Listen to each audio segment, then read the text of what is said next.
سبحان الله، في يوم جمعة اللي كان المفروض فيه هذه الزوجة تقابل ربا كريما كما قال أهل الطب، وهذا يعني شبه إجماع منهم. قعدت أنا وأولادي بعد صلاة الجمعة، وكان أخو زوجتي قاعد معانا وأنا بأكل الأولاد، ويعلم الله سبحانه وتعالى قدر الحالة النفسية اللي أنا كنت أمر بها في هذا الوقت. سبحان الله، زوجتي كانت مشلولة شلل رباعي وعندها تبول وتغوط لا إرادي. قامت زوجتي وفوجئت أن زوجتي اللي كانت قاعدة الفراش لا تقوم ولا تتحرك قامت بالفعل. وأمام الهول، هول المفاجأة، أن أنا أقف أرى زوجتي واقفة، وسبحان الله هي مريضة شلل رباعي ما بتتحركش. وجدت زوجتي أمام عيني فنظرت لها، وأمام هول المصيبة ما قلت لها يعني الحمد لله على سلامتك، إيه اللي حصل؟ ولكن ما قلت لها أنت جعانة؟ عايزة تاكلي؟ تعالي كلي.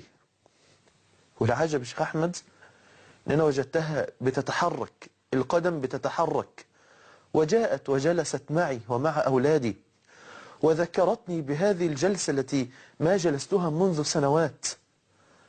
فعندها أكلت معنا وهي تقول الحمد لله الحمد لله الحمد لله، وقامت ودخلت الخلاء واغتسلت وتطهرت، وبدأت سبحان الله كل ما يدور في خاطري الآن أن هذه هي صحوة الموت.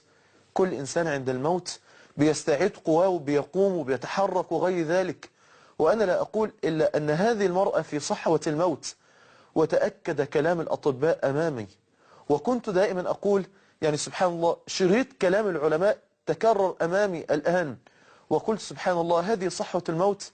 وسبحان الله بدأت أهيئ نفسي أنها ستموت الآن. ولكن سبحان الله عدى يوم الجمعة والسبت والحد، ومرت أيام والحالة تتحسن بفضل الله عز وجل. فلما تيقنت أن بفضل الله الله عز وجل قد استجاب لدعائي، أخذت زوجتي وتوجهت إلى الطبيب، فبدأ الدكتور يعمل فحوصات على المخ وأشعة وغير ذلك. فقال الدكتور في ذهول تام سبحان الله سبحان الله الورم قد ضمر في المخ.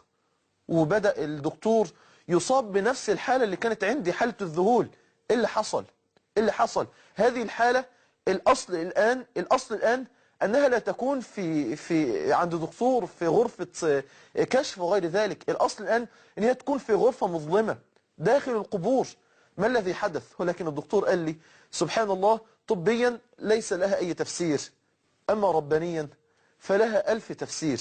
وأنا أقول بالفعل يا أصحاب البلاء ربانيا لها 1000 تفسير، وأنا أقول تجمل كل هذه التفسيرات في معنى واحد: ما أعظم الدعاء، ما أعظم الدعاء يا أصحاب البلاء. أيها الربانيون الذين التحقتم معنا في مدرسة الربانيين، الله سبحانه وتعالى سيبتليكم أخت من الأخوات 27 أو 28 أو 29 أو 30 سنة وإلى الآن لم يتقدم لها الرجل الصالح الذي يكون قرة عين لها في الدنيا والآخرة. وأنت يا صاحب المرض دام المرض معك لسنوات، وأنت التي ابتلاك الله عز وجل بزوج لا يرقب فيك إلا ولا ذمة، وأنت وأنت وأنت وأنت يا أصحاب البلاء كيف تغفلون عن الدعاء؟ أول درس لابد علينا أن نتعلمه عباد الله داخل مدرسة الربانيين أنه مهما كان البلاء فالله سبحانه وتعالى قادر على كل شيء. فالله سبحانه وتعالى قد يتقبل منك دعوة واحدة تدعوها أنت في جوف الليل فيصرف عنك هذا البلاء.